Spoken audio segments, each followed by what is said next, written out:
We're so used to these pens. One click of a button and we have instant ink that doesn't smudge or deteriorate. They're everywhere, they're given away free. They cost hardly anything and they're such a part of modern life. But go back to the time of the Brontës, back in 1847 when they wrote their novels, for instance, and they would have had to rely on dip pens or quills and ink that was made naturally. Handmade paper was expensive and so was ink. So today, let's time travel back to the time of Emily, Charlotte and Anne Brontë, and let's see how they coped with a quill in ink.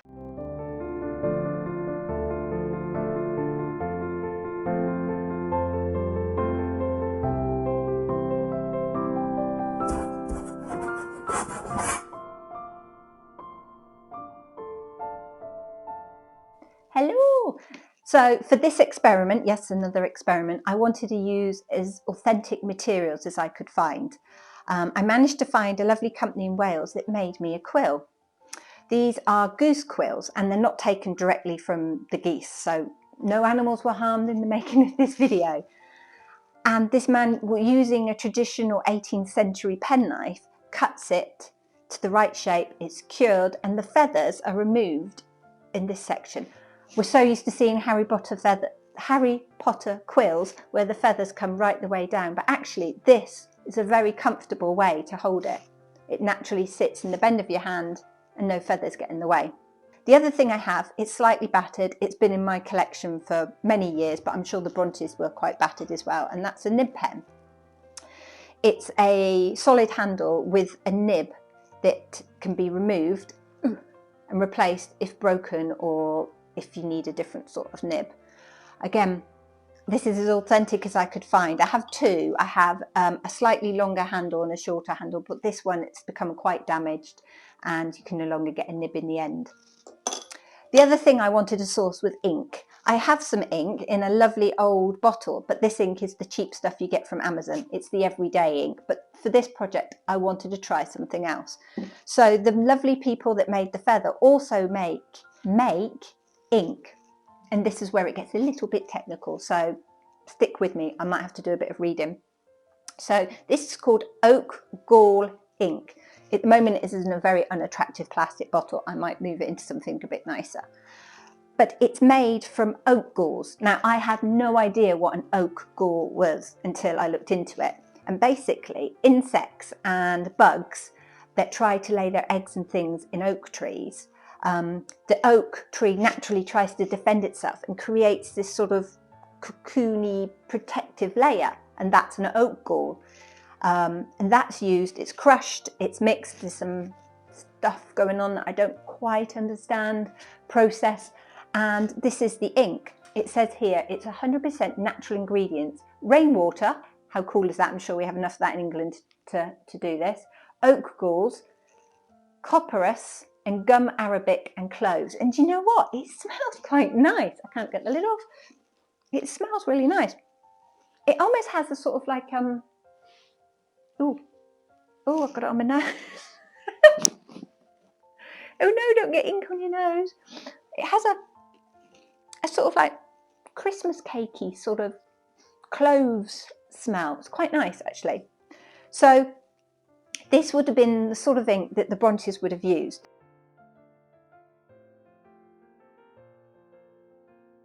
So then there's handmade paper. I managed to source this handmade paper here, which is made from cotton, which is quite authentic for the time. So basically what would happen is cotton and linen would be collected, the rags, and it would be turned into a pulp with water, squished down, laid out, and then dried on racks, and you would have this paper. I'll do a close-up of it so you can see it. So there was someone called a rag and bone man. Yes, he is also a singer, but in this case, this is historical. The rag and bone man was a chap that used to go round with a cart and collect up just that, rags and bones, as well as anything else he could sell on and make money with. And the rags would then go to the paper making company who would buy them off him, and they would then be used. Of course, we know that historically, clothes were used until they were literally falling apart. So when we talk rags, we are talking proper rags. It was suggested to me by someone lovely on my social medias is to try writing at night by candlelight, because of course the Brontes would sit in the evenings and write. And of course we don't have spotlights or LEDs or anything like that. So it's going to be interesting to see how I get on. I will warn you now, it won't be neat. There will be a lot of ink involved, I'm sure. So what I've also done is I've printed off a copy of Charlotte's first page of Jane Eyre, which is the manuscript that she wrote. So I've got that to refer to look at the handwriting style. And the other thing that I have is a postcard, which I bought from the parsonage, of the sisters' signatures, their pseudonym signatures. So the Bell, Cura, Ellis and Acton Bell. So I'm going to have a go with that as well. So let's have a go. Right, so here we go. I have the signatures at the top, which I'm going to try first. I have my ink, which sits really well in that bottle, and I'm sorry it's not a very pretty bottle, but as it sits well, and we all know I can be a bit accident prone, I've decided to leave it in there. Now I've had a trial run with this pen first, and on this paper it can be quite scratchy, so stick with me, we'll see how we get on. Also, I've noticed that when the ink first goes on, it's quite pale, but it almost sort of dries or sets a bit darker. So let's have a go. I am wearing white, so I've decided to roll my sleeves up. My mother would be proud. So let's have a go at Cura Bell first. Oop, quite scratchy, like I said. Oop, not very good. It looks, my R there isn't particularly good. Let's have a look at Bell. Sorry if I keep nudging the camera and it wriggles. Not quite as Charlotte would do it. Let's have a go at Ellis. Gosh, funny E. It's quite tricky. My fingers are already turning a lovely shade of black.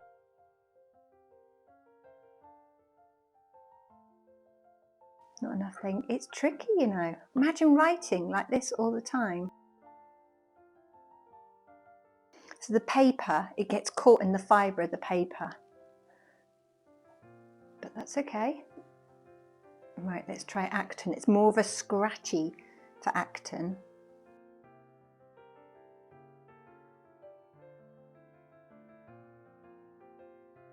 I'm sure they didn't take this long to write their names.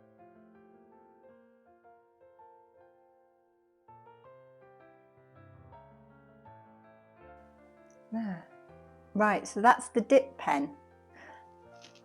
Shall we have a go at the quill? Right, I've never used this. I haven't even had a practice. Look, you can see the nib is completely clean. So this is very strange. Wow, look at that. Hope you can see that. See how the ink catches in there. That's really clever. Ooh, I'm really scared I'm going to get it everywhere. Right, let's do them next to each other. Wow, that is lovely. Right, that's a rubbish me because I was too busy trying to get the right look there. So apologies. Let's have a go at Bell. The noise is amazing. A bit big. How it's all getting up the pen. I feel like it feels very authentic now. I feel like it's definitely been used. Glad I saved it for you guys. Right. Let's try Ellis.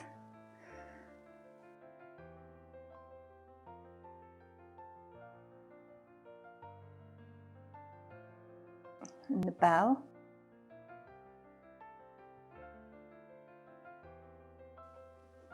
And let's try Acton with her scraping technique. God, that's a great knife. Okay, you can see the difference. This dip pen was very scrapey, whereas this flowed a lot better over the top. And look how it holds the ink, sorry. So you can see in there, I don't know if that's focusing, it holds the ink so well within the feather, in the quill, in the end. It's just amazing.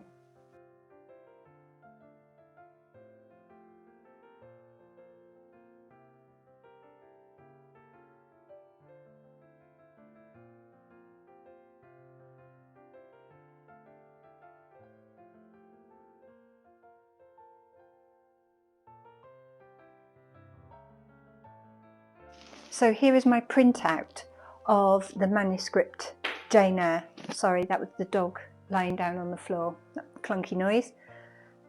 And I'm wondering how I'm going to cope doing such small writing. I might have a little practice on the bottom down here and see how the dip pen does on standard paper, see if it flows better.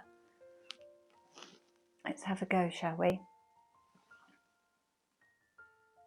So dip pen, if I just try and write Jane and see how that works, shall we? Gosh. Oop. I think the nib might need cleaning.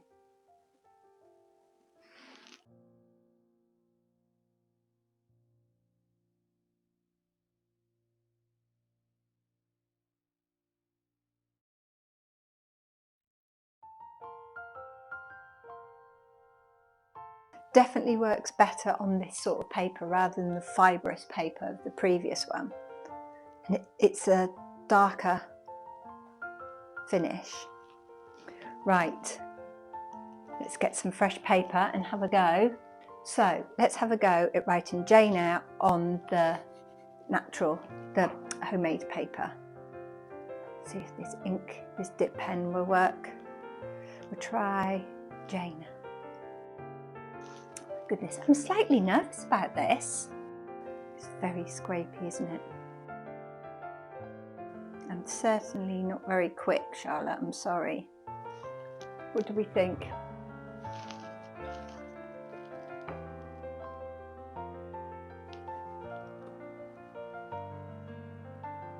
So, shall I have a go with the first line? There was no possibility of taking a walk that day. Right, I'm going to have to concentrate on this, so if I go quiet, that's why.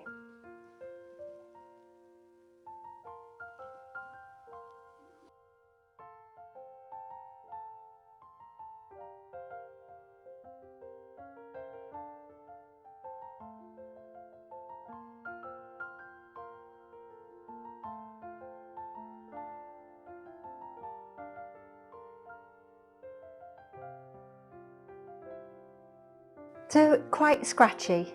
I will show you on close-up. You can see how it really catches in the paper. I hope that's showing you. Quite difficult. Let's try with the feather. We'll do the same thing again. Ooh. Let's see if we can get the same effect. Oh, I'm going to get absolutely covered in ink by the end of the day.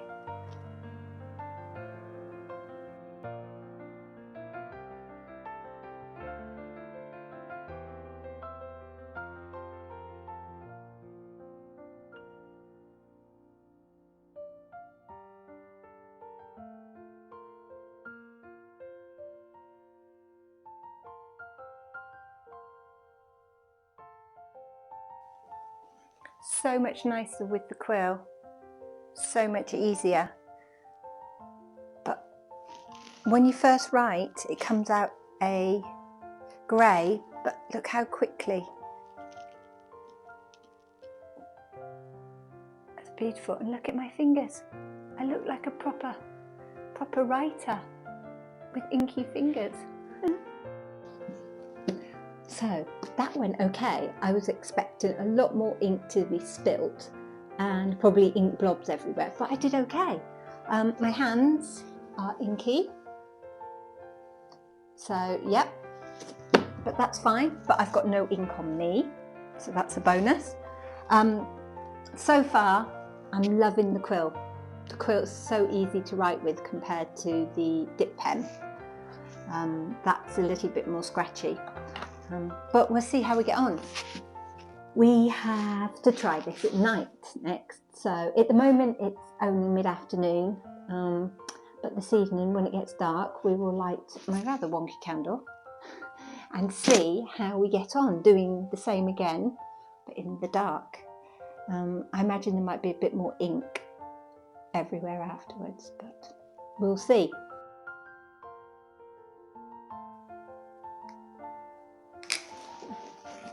Not meant to be filming. Go away.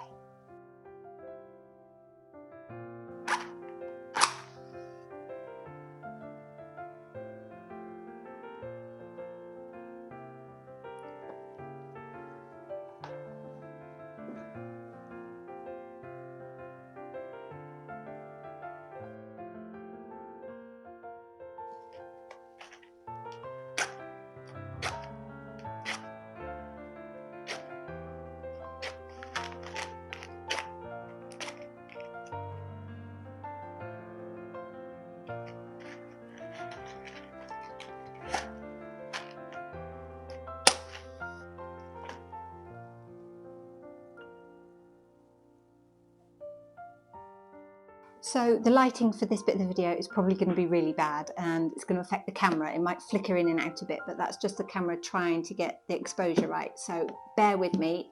It's all part of the experiment, I know, but I'll try and do the best I can. You might just get sort of half of my face lit up tonight, but hey, a bit more of a Halloween feel. So we'll see how we get on. It's all part of the fun. Hello. So it's dark out. We've got the candle lit. We're back at the desk. It feels a bit like Halloween. You know, I feel like I should be whispering, but there's no good reason why. Anyway, so we're back to it. We're going to have a go at writing the signatures again and the start of the Jane Eyre manuscript, and we're going to see how we get on. I've also decided that we should have a look at doing the tiny books. Charlotte Bronte's Book of Rhymes, I think, is a little bit bigger than some of the other ones, but I'm going to have a go at doing the front cover to that. So I've got a print off of that. We're going to have a go, see how hard that is, because if ever I needed a challenge, that will be it. I'm sure there's going to be a lot of ink all over the place because, hey, I'm messy, and I'm sure it's going to be difficult, but that's okay. That's what this is all about. Anyway, I'm really looking forward to this actually. It's going to be fun. So I will catch you in a minute when I'm all ready to go. So here we are again. These are the signatures that we're going to copy. Gosh, I really don't know how much you're going to be able to see. And obviously these are the signatures that we tried earlier. Again, I'm not really sure how much you can see, but we'll give it a go. And then underneath I have the start of the Jane Eyre that we did. And just going to see. Right, signatures first. Move these out the way. Again, I'm going to start with the dip pen like we did earlier, and I will try not to get into my own shadows. So we'll start with Carabelle. Ooh, really not very good with this pen on this paper. Still smells lovely, the ink though, which is nice considering what it's made from.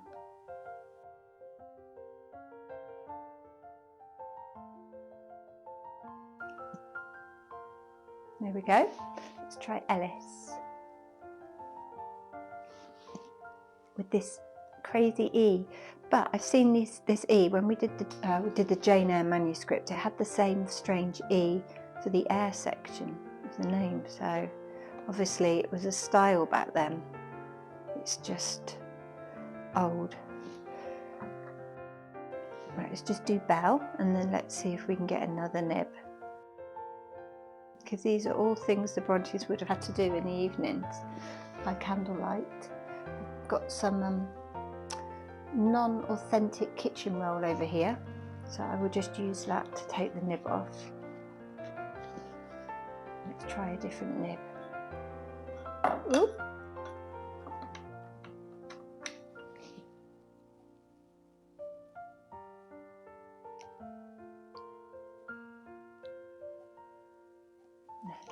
Different nib. Let's see how this works. We're going to do Acton at the bottom.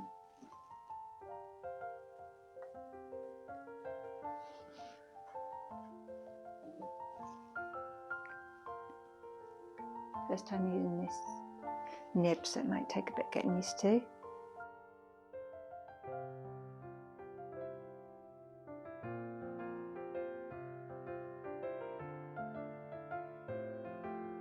Still very scratchy, but that's okay, we knew that.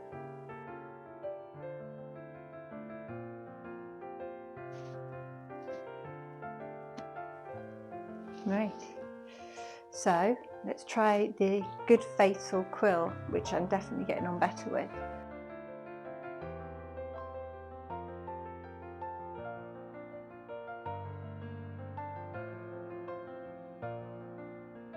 Still not sure how she does her R's. Can't seem to get that right.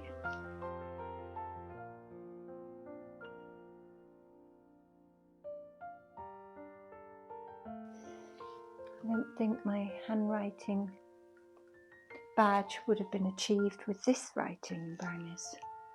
Right, let's try Ellis. Again, this weird E.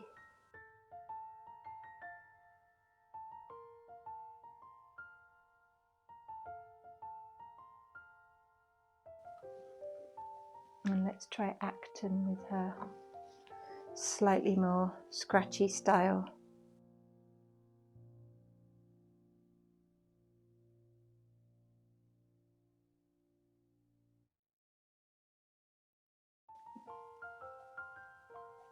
Surprisingly okay writing at night by candlelight. I mean, I'm sure as it gets darker it won't be as easy, but there we have it.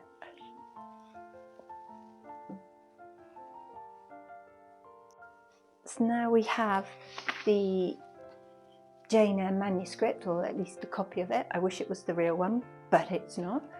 And this is what we wrote earlier.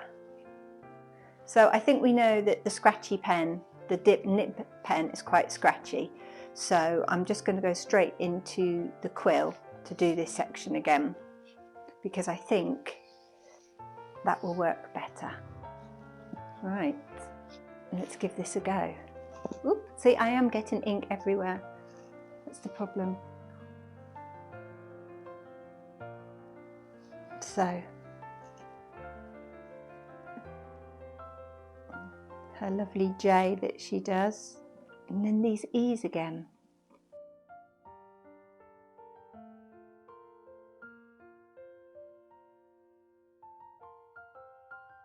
I had to think which way around it went then.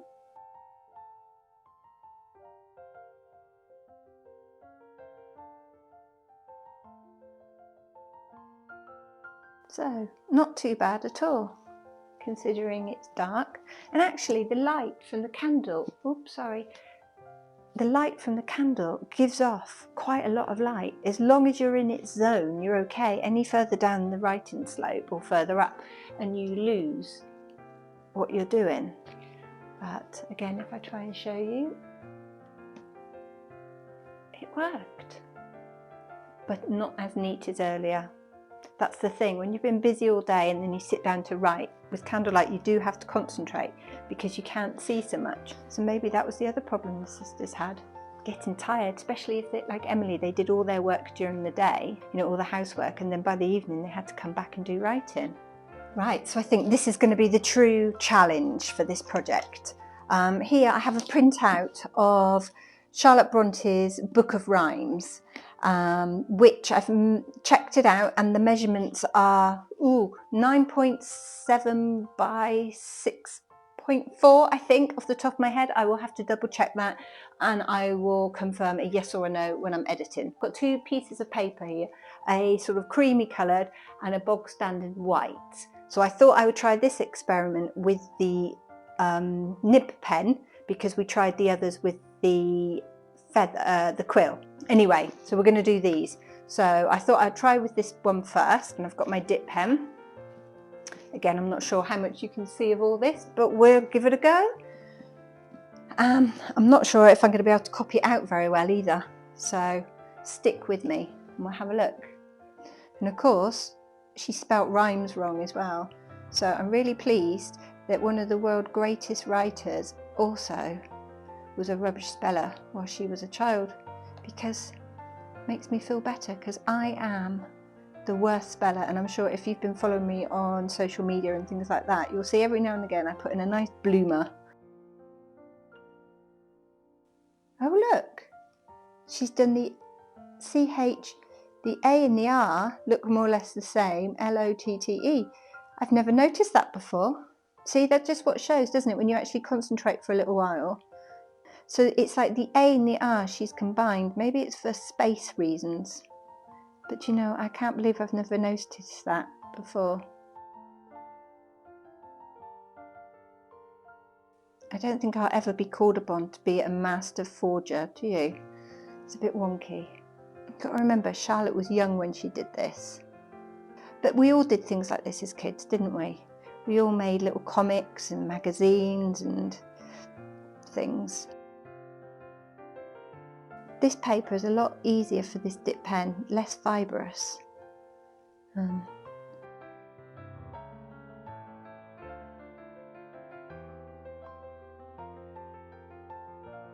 You really get to know someone's writing when you write it yourself.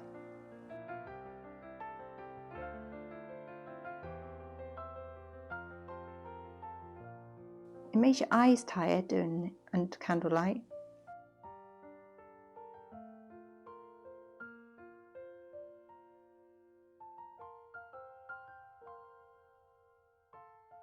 And then we've got, of course, this Anno Domini that I've got to try and fit in. Oh, hope we can see that, guys. What do you think of my version? There's the original, or a printout of the original, and there's mine.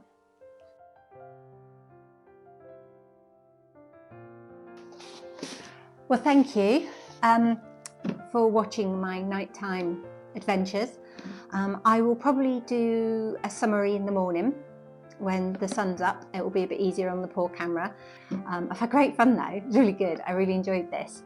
I'm probably going to find ink everywhere in the morning. I mean, who thought it was a good idea to wear a white shirt? But never mind.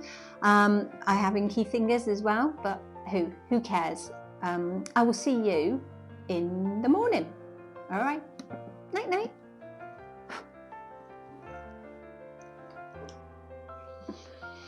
Good morning. It is now the day after the night before, and the sun is up again.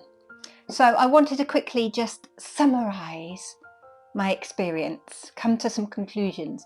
The first one is I really enjoyed doing this. I know that wasn't part of the experiment, how much do you enjoy it, but it was one of the benefits of it. So I really enjoyed doing the writing. I expected more ink to be splashed everywhere because I've always seen documents, you know, with ink splodges, and I assumed that would be the case. But the main conclusion I come to is it's not hard to write at night with candle, but it's tiring. Your eyes really do get sore after a while, and you feel like you're really concentrating. And the other thing I found was because you are concentrating so hard, you end up hunching over, and you end up getting a really stiff neck and back because you're spending your whole time doing that. Not very good for your posture. So I could understand with Charlotte, with her bad eyesight, she might have struggled, you know, after a while, that permanent concentrating, especially with the small writing. But overall, it was a really good experiment to do. I loved using the ink, and I will use ink more, maybe not with a quill, but a fountain pen.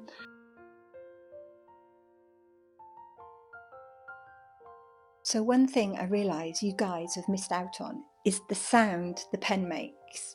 I can hear it better, obviously, so I've decided to put my microphone on the paper down here, and then you'll be able to hear it. So hold on.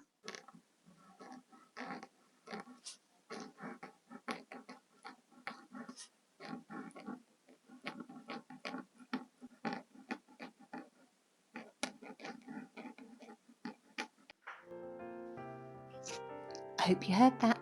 I love the way it made my writing look so much nicer than it did on a ballpoint pen. That's right, isn't it? Ballpoint pen, yes. Rather than a ballpoint pen. I can see why they did their writing at night when it was quiet and they didn't have jobs to do, and Patrick was in bed and Tabby was probably in bed as well. So they obviously, you know, it worked for them because they wrote their manuscript. So I'm going to finish today's video by saying thank you very much for joining me on yet another Bronte adventure. If you would like information about the Quill Man, then I'll leave some info below, as with the ink and Also the paper, the people I bought the paper from do lots of different sorts, so have a look. Please do the whole likey, subscribey business, because it helps YouTube realise that we want to watch Bronte content. So that's great, and it really helps me out too. So thank you again. Have a great weekend, everybody, and I will see you next Friday for another Bronte adventure. All right, take care. Bye.